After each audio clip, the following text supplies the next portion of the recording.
Hello, everybody, and welcome to Beyond Death, the podcast that isn't afraid to talk about death and the very interesting and varied people in this space. We are your hosts. I'm Lindsay. I'm a forensic radiographer, Hi, I'm Mark. I'm also a forensic radiographer and a lecturer in forensic radiography. and who do we have today for us, Mark? Well, we're delighted to have today with us, speaking on this podcast, Dr. Fabrice DEDOUIT, who is from the University of Paul Sabatier in Toulouse in sunny France. Well, he tells us it's not quite as sunny as normal today.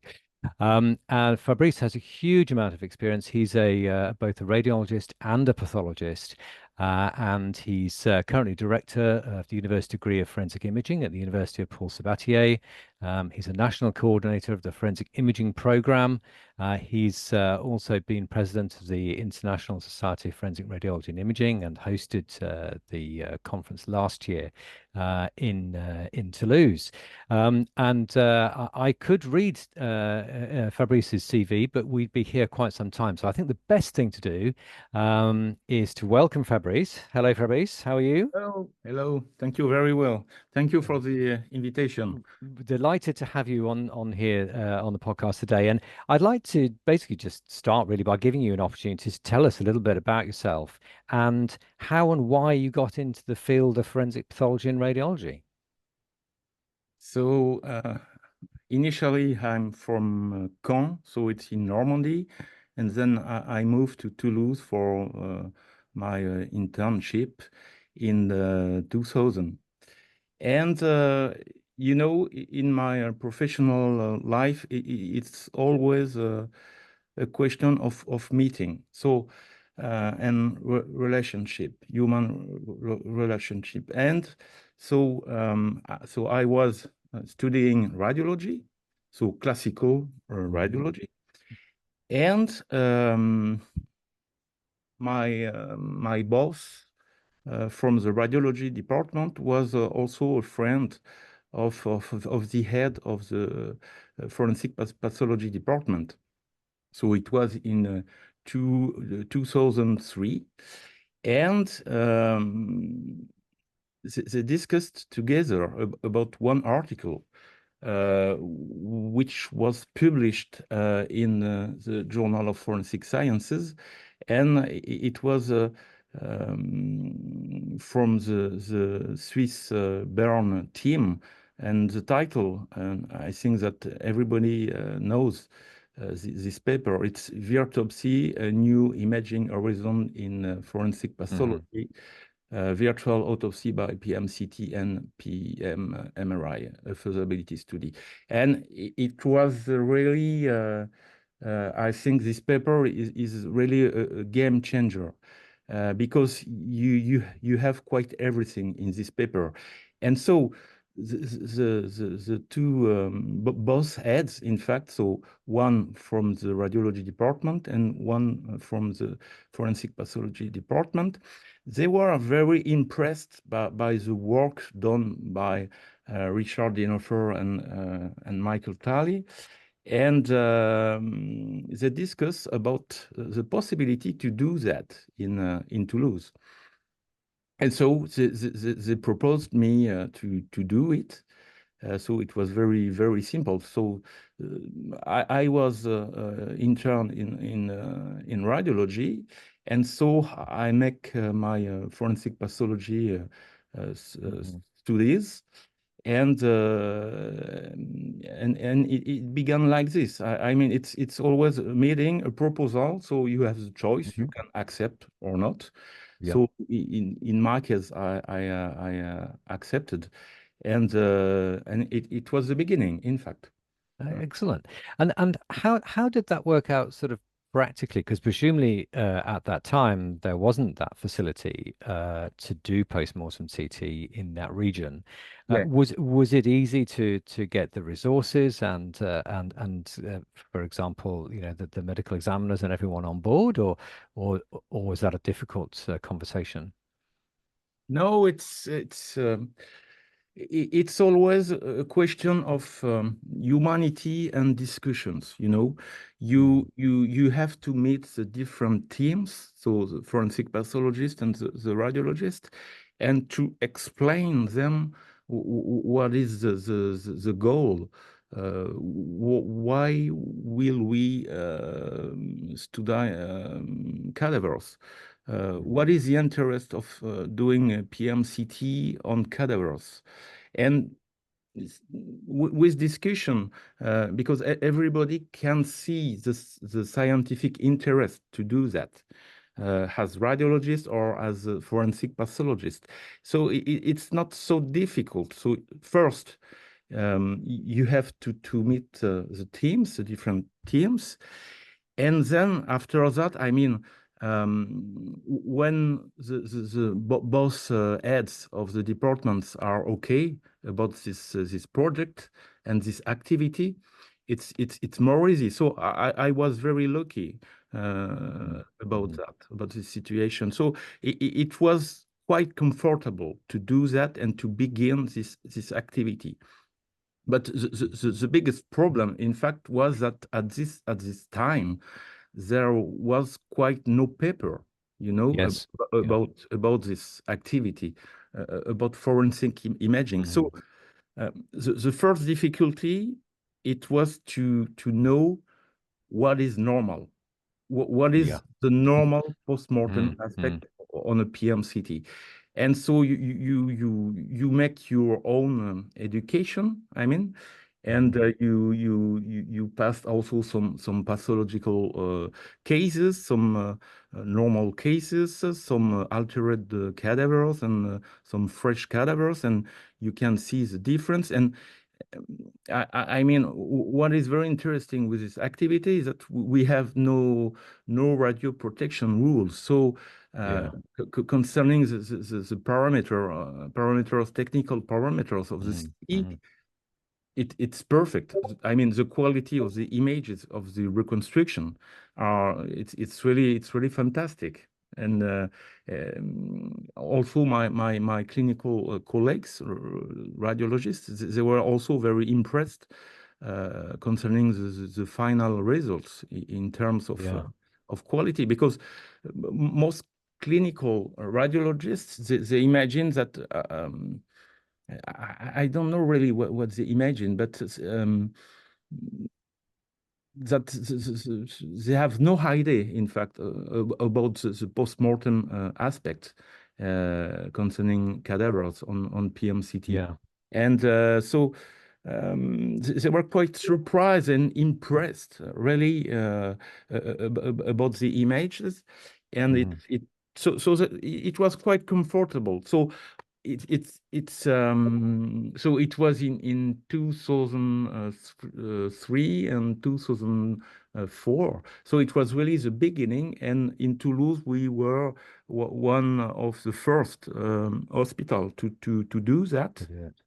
Excellent. And yeah, what is also very cool, in fact, is that nowadays, I mean, in quite all hospital in France, you can do PMCT. So so it has really changed, Yeah, and it's always growing, and it's fantastic. It's fantastic. brilliant, and it's great. I think you describing a process where you're really in there at the beginning, Yeah. and setting the ground rules, which is a fantastic thing to have done. And Yeah. you raised a very good point about the scanning parameters and the equipment actually as well.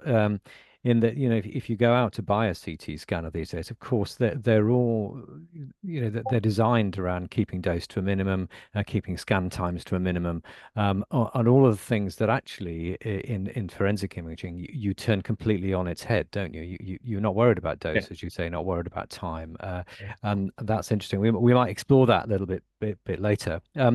But obviously you've been doing this now for sort of 20 years or so. You must enjoy it. What do you enjoy most about what you do? So in fact, this activity, so as you said, I'm forensic pathologist and radiologist. So in fact, in reality, now I'm forensic radiologist and forensic pathologist.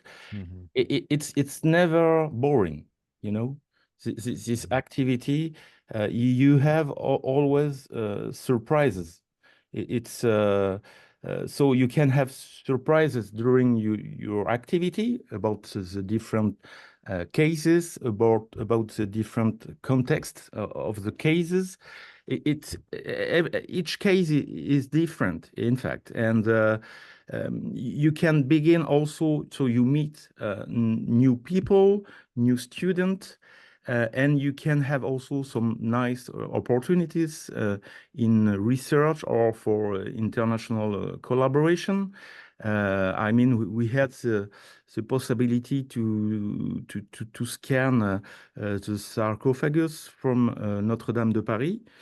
So we studied these two sarcophagus in Toulouse, and it was done in Toulouse, not in Paris. And so yeah, we are always developing a network and collaborations.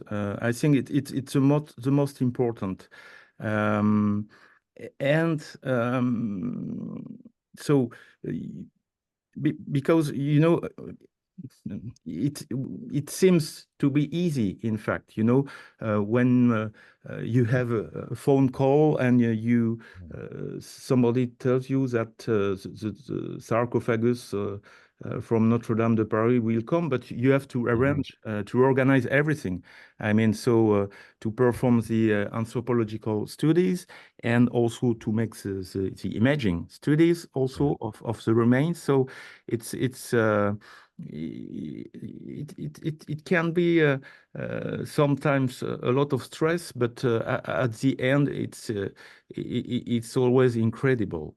And what is also very interesting, in fact, is that so we some years ago we scanned two French mummies coming from French Brittany, and so we worked with, so it's not a forensic context, it's an anthropological context. And you discover really, unsuspected works. I mean, you discover that you have some specialists concerning fruits and seeds. So it's science, which is called carpology.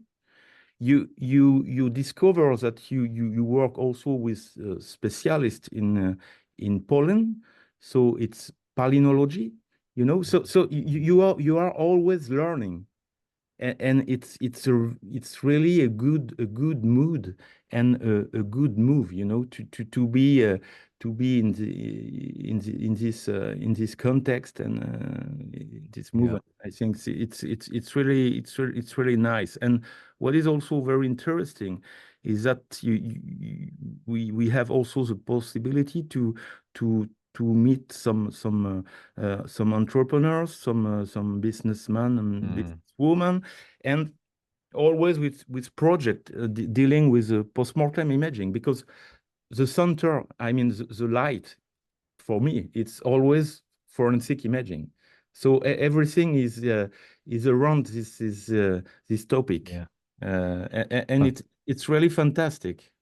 Fantastic. Yeah, I mean, you've summarized nicely, I think, a lot of the things about being in a new field, which is amazing. And I share those experiences of meeting different ologists who you never knew existed, and working with them and having that synergy of them suddenly realizing what imaging can do, and then how you can bring that together as part of the investigation. That's great.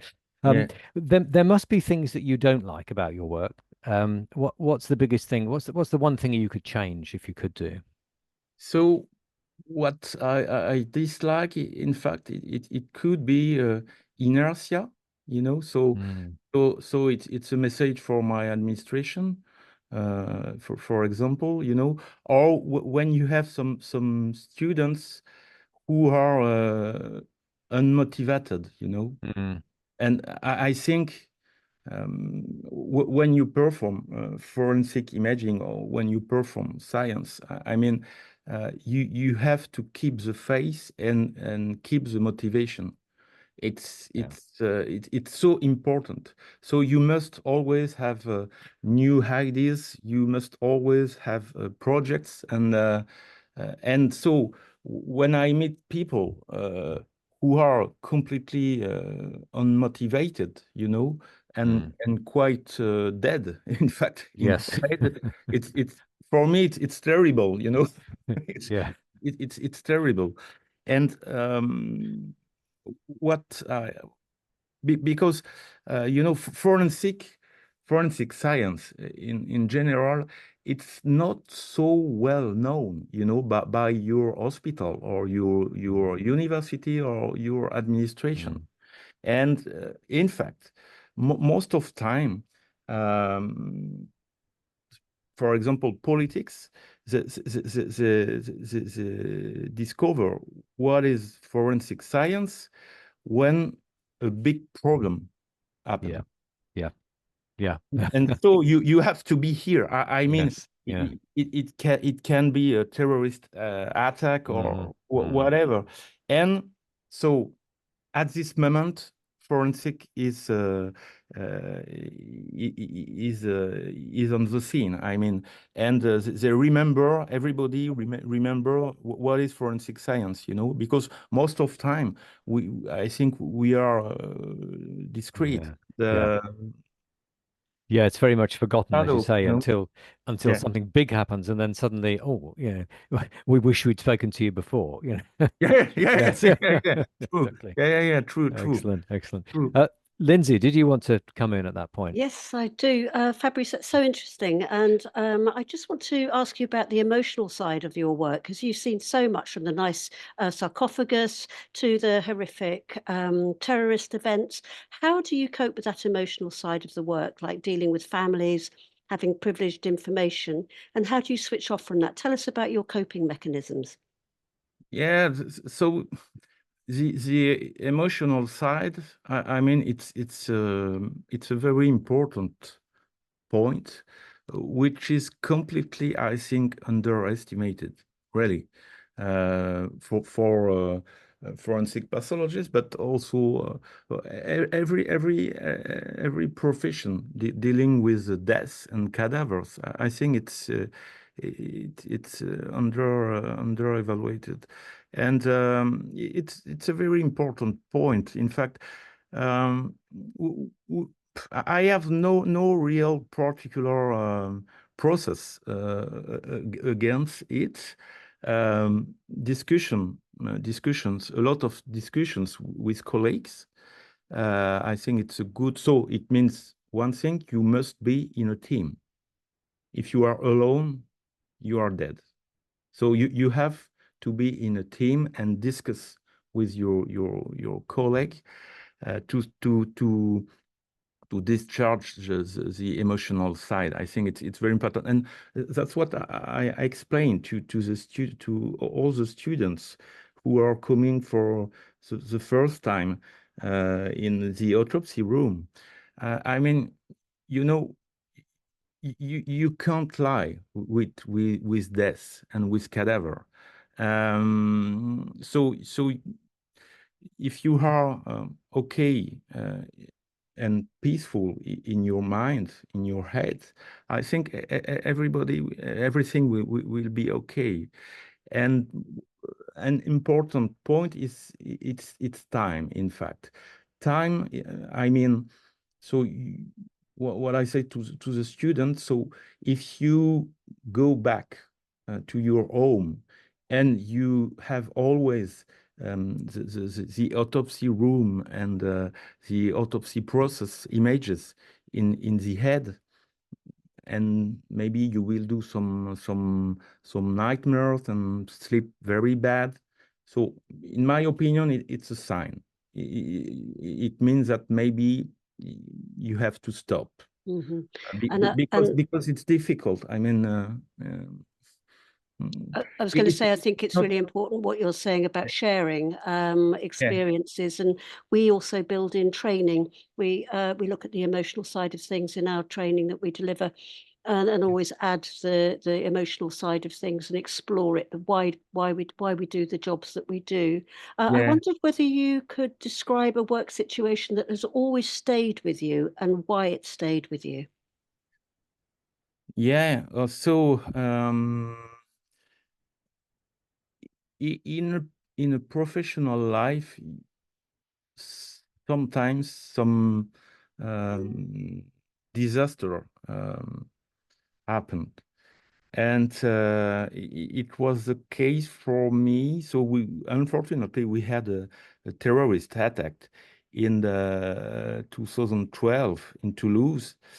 And so there was some seven victims. So it was a different terrorist attack in Toulouse. So it was in March. And so the terrorist killed some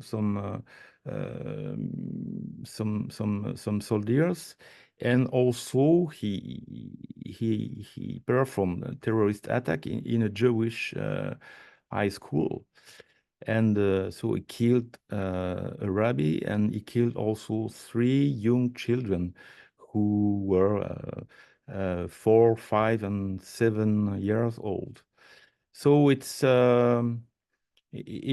was a very, very particular, this kind of situation, because it's terrorism. So it's completely different compared with the classical forensic activity. And it was particularly emotional, because also it was children. And so we had to go first at the school and examine the bodies, and then the bodies were transferred at the Medical Legal Institute. So we performed a PMCT, and then we performed the autopsy. And it was very particular, because it's a very particular atmosphere. I mean, even in the city, because I mean, these terrorist attacks, it was during maybe 2 or 3 weeks, long. And so you could smell the fear in the city, because everybody knew that there was a killer on a scooter, So even when you were driving and you were looking eventually to a guy on a scooter, So it was very, very, very particular. And so also to go on at this school and to perform these autopsies, it's really particular. I mean, it's you have in your professional life a before and after. It's but I think it's completely normal, because it's terrorist attack, and you cannot receive any education about that. You really have to live it. I mean, because it's very difficult to explain, this feeling of fear in the city. And it was also particular, because it was a specific judge, and an anti-terrorist judge. So everything is special, in fact, in this kind of cases. Indeed, and I think you've described that very well, the shock of the situation and how you deal with it. It never goes away, and the sights, the smells, the situation, and you share that with various people, and they become quite special friends in your life. So thank you for that. I'm going to hand back to Mark, and he's going to ask you probably one more question, and over to you, Mark. Hey, yeah, and Fabrice, you've obviously been in the business of forensic radiology and pathology now for over 20 years, and you're a pioneer, really, I think, in terms of developing this field.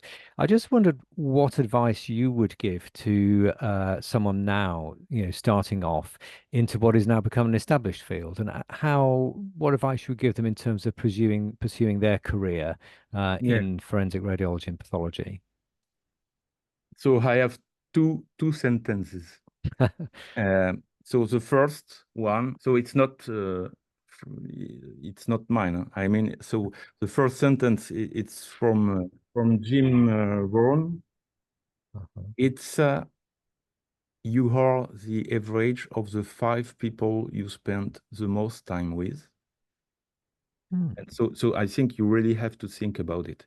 So it means that what is very important for you as human, it's the people who are persons who are around you. So you have to find brilliant persons because you will improve everything with those kind of people. So, and the second sentence, so it's from Brian Kurtz, who say, so he is a specialist in marketing. It's quite funny, but I think that it's really true. So if you are the smartest person in a room, you are in the wrong room. So it's because I think what is interesting. So we all want to progress and to learn. So you have to find mentors. In my opinion, it's very, very important. So you have to find inspiring people. And so it's not so difficult. What I explain to the student most of time, so it's really incredible to, I don't know, when you are reading a very brilliant and important paper, so it can be in forensic imaging or another specialty. Anyway, it's so nice to know the face of the author, So I know that Mark Wiener, so I know you, Michael Sally, I know him, Yeah. and to meet these people, these persons, it's really fantastic. It's really fantastic, and it's very inspiring, in my opinion, because we always have to progress. And so it's always a question of mindset and personal development, in my opinion. And I could say also to students to stay humble and stay resilient. I think that resilience, it's a very important quality in forensic and in medicine in general. But stay resilient and stay motivated, stay enthusiastic. I mean, it's the most important, and don't be shy. You have to meet the authors of Brian papers, and you will see that these persons who wrote, for example, a very nice paper, will welcome you very well. Yes. Yeah. I mean, I had the opportunity to meet and discuss with Jill Brogdon. Mark, I know that you knew him very well, better as I, and it was dreamy moments. I mean, It was a great guy, and very, as you said, something there you said, teach the students stay humble, and he also, I think, was in that mold, isn't he? A very humble person as well, and would learn from everyone. You know, and I think that's something that I would say to students. You always learn. You know, if you have a day where you're not learning something, then it's probably it's a bad day. And I often learn as much from my students as I learn from from teachers. I think that's really, really important. Excellent. So for me, I think it's really a model. It's really a mentor. So he had a lot of experience, but he was so humble and always nice, always kind, and always So it's a very good example, in my opinion. Great. Okay, well, it's been lovely to talk with you, Fabrice. Lindsay, I'm going to hand back to you. Yes, well, thank you so much for giving us an insight into your work of forensic pathology and radiology, and all your experience and describing some situations and answering our nosy questions very, very well. Thank you. Mark, I wonder whether you wanted to recap some key points before I wrap up. Yes, I mean, at this point, we sort of say, well, what have we learned? And I think we've learned an awful lot today. We've been speaking with Fabrice, who has been really a pioneer in this field over the last 20 years. But as we've just been saying, you're always learning. There's always new challenges, and part of that, and part of that working on new challenges is working as part of a team and involving all sorts of different specialists. And quite often in this crazy world of forensic, we meet a specialist that we've never come across before, a speciality we've never come across before, and exploring that and how forensic imaging can work together with them is really exciting. So I think that's really what's come out of it for me. Indeed, it's been fantastic. So if you enjoy our episodes, then please follow us and rate our channel. And we're always keen to improve, so we'd like feedback from our listeners. And just to wrap up, this might be the end of the discussion, but not the end of the conversation. There's always more beyond death. Thank you, Fabrice, so much. But everybody else, stay tuned. Thank you. Thank you very much.